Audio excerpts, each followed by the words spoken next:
Namaste, Sharanu Sharanarthigalu, dear learners. Welcome to SPPS online classes. Dear students, today we are going to start new lesson from NCERT class 6, our past one history section, chapter number 7, Ashoka, the emperor who gave up war. Dear students, before going to start discussion of this chapter, let us view the contents from this chapter. The contents are as follows. First one, how are empires different from kingdoms? Ruling the empire. Ashoka, a unique ruler. Ashoka's war in Kalinga. Fifth one, what was Ashoka's Dhamma? So let us view the some of the keywords given in this chapter. Start with the first one, Dhamma Mahamatta. The officials Ashoka sent from place to place to teach the people his Dhamma were called the Dhamma Mahamatta. Official means appointed persons. So Dhamma means Dharma. The Arthashastra. Chanakya's book called the Arthashastra. The Arthashastra contains his ideas about political, economical, and social matters. The word Arthashastra means economics. So, next one. Brahmi. It was a script used to write inscriptions in Ashoka's time. Dhamma. Ashoka's ideas which he wanted to use to instruct his subjects were called Dhamma. So let us begin understanding the introductory part of the Ashoka, the emperor who gave up war. Dear students, you are observing the one of the picture here. So this picture is called the lion capital. So the Ashoka in his ruling period, he engraved one of uh, the rock pillar at Saranatha in Uttar Pradesh. So start with the discussion about this picture. Dear students, the lion pillar shows four lions seated back to back. So only three lions can be seen at one time. The lions support the Ashoka chakra here. So the wheel of Dhamma, a bull as well as the elephant and horse and lion can be seen at the base of the capital. So the lions that we see on our notes and coins have a long story. So they were carved in stone and placed on top of the massive stone pillar.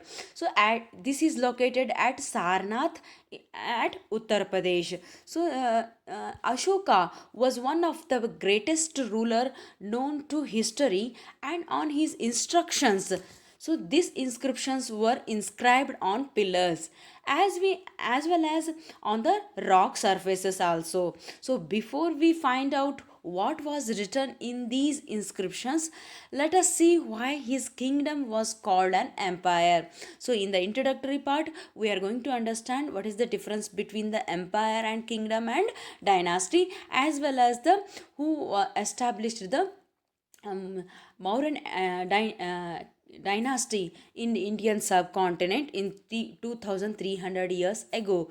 So let us begin. Another few information regarding the lion capital. So at present day, the Indian government has adopted the famous lion capital from his pillar at Saranath as official national emblem.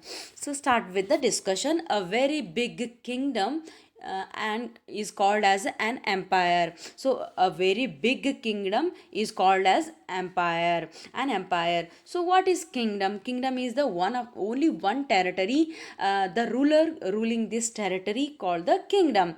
So many territories are under control of the king or a ruler called as a kingdom, and the ruler is called the emperor. So start with the discussion about dynasty. When members of one family become rulers one after another, that family is referred to as a dynasty. Dear students, in this Mauryan empire, the three important rulers of the Mauryan dynasty were Chandragupta Maurya, Bindusara, and Ashoka. So let us begin understanding the who was the first ruler of the Mauryan Empire. The Mauryan Empire that Ashoka ruled was founded by his grandfather Chandragupta Maurya. So, who was the founder of the Mauryan Empire? The Ashokan's grandfather, name called Chandragupta Maurya. He was established the Mauryan Empire on the bank of the river Ganga at Pataliputra and Takshashila and Ujjain as their capital in 2300 years ago. So, this is the Mauryan Empire in the ruling period of the Chandragupta Maurya. It is stretched towards the northwest part of our Indian subcontinent, as well as north part, eastern part, as well as some part of the southern part. So, and he was the Chandragupta Maurya. He established the Mauryan Empire during the 2300 years ago in Indian subcontinent. Dear students, so what is the relationship with the Chandragupta Maurya? One of the great thinker of the political matters. So his name called as a Kautilya or a Chanakya. So start with the discussion. So Chandragupta Maurya, he gained the power shortly after the Alexander's death, and he was crowned king at Takshashila or Taxila. So these are the same place. So Takshila, it was the one of the capital of the Mauryan Empire on the bank of the river Indus in the northwest west part of the our subcontinent at present day Pakistan. So hid his capital at Pataliputra as well as, and his minister called Chanakya wrote Arthashastra. So who was the minister of the Chandragupta Maurya? Kautilya or the Chanakya? He was the minister of the Chandragupta Maurya, and Chanakya written one of his book called as a Arthashastra. So let us begin understanding about the Chandragupta Maurya and the relationship with the Chanakya.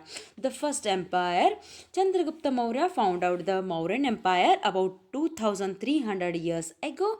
He was supported by Chanakya or Kautilya, whose ideas were written down in his book called Arthashastra. Arthashastra means economics. So regarding how to collect the tax and how to provide the money in various welfares in his kingdom or empire. So all the matters written in the book of the Arthashastra. So this is supported to gain the various territories by the Chandragupta Maurya by the help of the Chanakya. And there were several cities in the empire which included the capital Pataliputra, Takshila, and Ujjain. So was a gateway to the northwest. So Takshashila, it was the gateway to the northwest of the subcontinent, including Central Asia also. And while Ujjain is the one of the capital, so lay on the route to the north as well as the south part of our Indian subcontinent. So you are observing the three capitals here. One is the Pataliputra, another one is the Takshila, another one is the Ujjain. So these are the three capitals of the Mauryan Empire during the 2300 years ago. So this is the one of the vast dynasty ruled by the Mauryan Empire in the 2300 years ago. So next we go to the second concept. How are empires different from kingdoms? So how are empires different from kingdoms? So emperors need more resources than kings. So why? Because to maintain the all the territories in good administration and providing welfare works, so they required lot of resources than the kings. So because kings are ruled only one territory, so emperors are ruling were ruled various territories in subcontinent with having various capitals. So for example, Mauryan Empire, they had the three capitals. One is the Ujjain, another one is the Takshila, another one is the Pataliputra. So this very big kingdom is called as an empire. And empires are larger than the kingdoms and need to be protected by big armies. So they were appointed various armies. For example, foot army, camel army and the horse army as well as elephant army. So they required the various weapons also to maintain all these armies. They required lot of money, and so that they capturing the others place with defeating that king. And the whatever the defeated king, he had to provide the money, or he had to provide the properties to the main king. So this is the income of the an empire. And so also they need large number of officials who collect taxes. So as I said, the to rule the an empire, the emperor required lot of money. So which are the sources of the income of the an empire? So the and various territories are ruled by the various officials.